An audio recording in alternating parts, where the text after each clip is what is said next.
Rudy and the dogs here. Oh, everybody.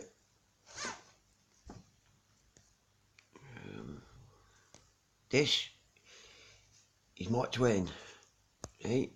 As Samuel ongoing Clemens, as I believe his real name was, right? He called himself Mark Twain.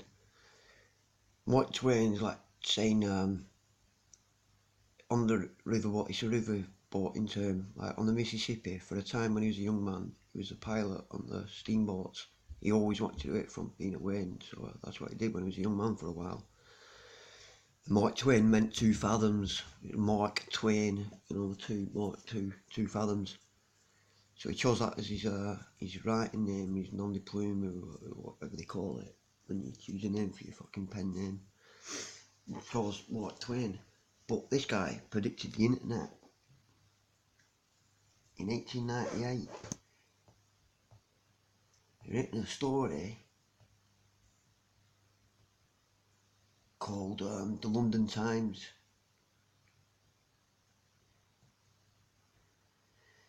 And he written Tom Sawyer, remember, and Huckleberry Fin, The Adventures of Tom Sawyer. I don't know if you remember anyone who's a similar age to me, but it used to be on TV when you got home from school for a while. An American like series, and it was The Adventures of Tom Sawyer and Huckleberry Fin. Well, at junior school we read Tom Sawyer first, and then Huckleberry Fin, The Adventures of Tom Sawyer, and it was one of the first good memories I have of school, and it was also a great influence in making me a reader, which has literally been a lifesaver for me. Literally. literally. But anyway, he invented the internet. He written a short story called The Great Dark. Hang on. Sorry. In 1898, he written what they say he dabbled in the burgeoning genre science fiction. His 1898 short story, The Great Dark, is about a ship that sails across a drop of water on a microscope slide. His novel, Connecticut Yankee in King Arthur's Court, is one of the first to explore time travel. And in a short story called From the London Times in 1904, Twain predicted the internet in 1898, right? He'd written it in 1898, and it's set 5 years in the future. So, right, I'll just read this. The story starts off as a crime mystery. Clayton, a quick-tempered army officer, is accused of murdering, says Panic, the inventor of a new and promising device called the Electroscope. The tale's unnamed narrator describes it like this. As soon as the Paris contract released the Electroscope, it was delivered to public use and was soon connected with the telephonic systems of the whole world. The improved limitless distance telephone was presently introduced, and the daily doings of the globe made visible to everybody, and audibly discussable too, by witnesses separated by any number of leagues. That sounds a lot like social media. It does really, doesn't it? Mark Twain dreamed up Twitter and YouTube during the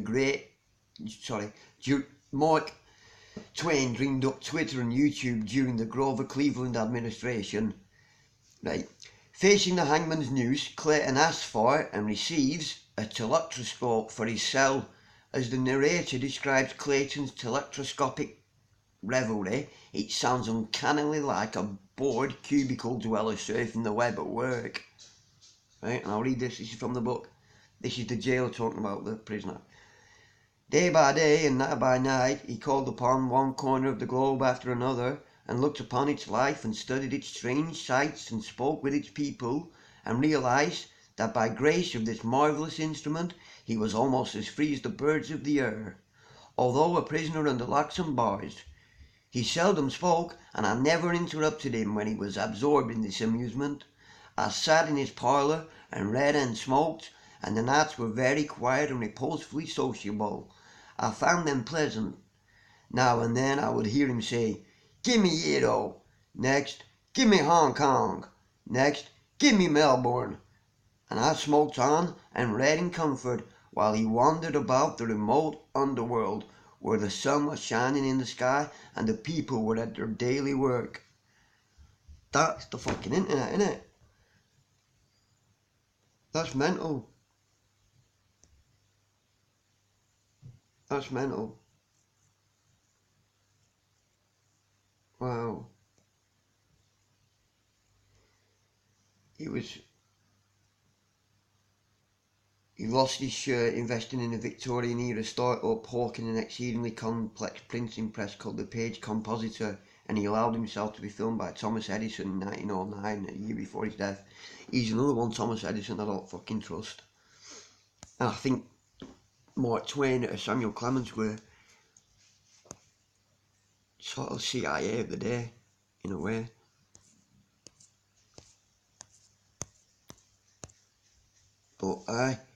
But as another side,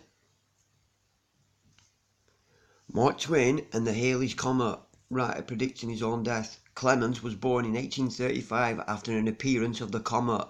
He died of a heart attack in 1910, just one day after the comet appeared the brightest in its history in 1910. I came in with Haley's Comet in 1835. It is coming again next year, and I expect to go out with it. It will be the greatest disappointment of my life if I don't go out with Haley's Comet. The Almighty has said, no doubt. Now here are these two unaccountable freaks. They come in together. They must go out together. This is the quote Mark Twain, known as Samuel Clemens, used the year before his death. He was certain that he will die the year the comet comes, and it happened like he predicted. And while many will say this is a great prediction, the fact of the matter is that Twain was ill for some time and his death was an inevitable event, few years in the making. Twain, or Clemens, however you prefer, lived a life just like his characters from his books, full of adventure but also suffering. Today Mark Twain is celebrated as one of the best writers of our time. His book Huckleberry Fin is widely considered a masterpiece, and authors like Ernest Hemingway praise it as a source for their inspiration.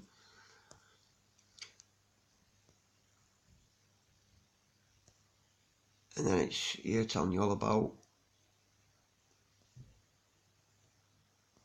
the so-called finding the Halleys Comet and that.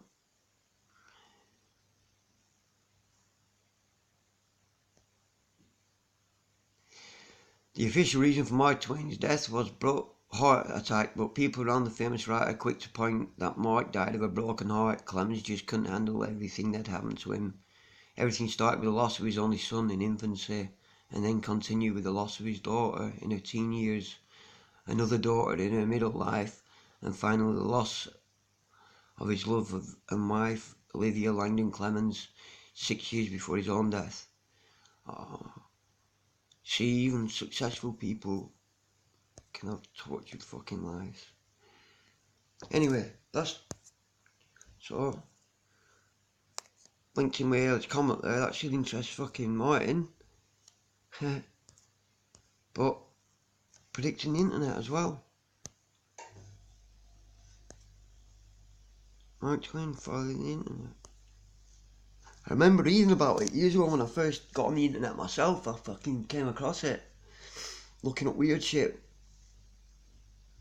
When I first got into computers and stuff, the internet, which was quite late really. And I remember reading it, and I was thinking about it in bed last night, and so I just had to fucking get it out there.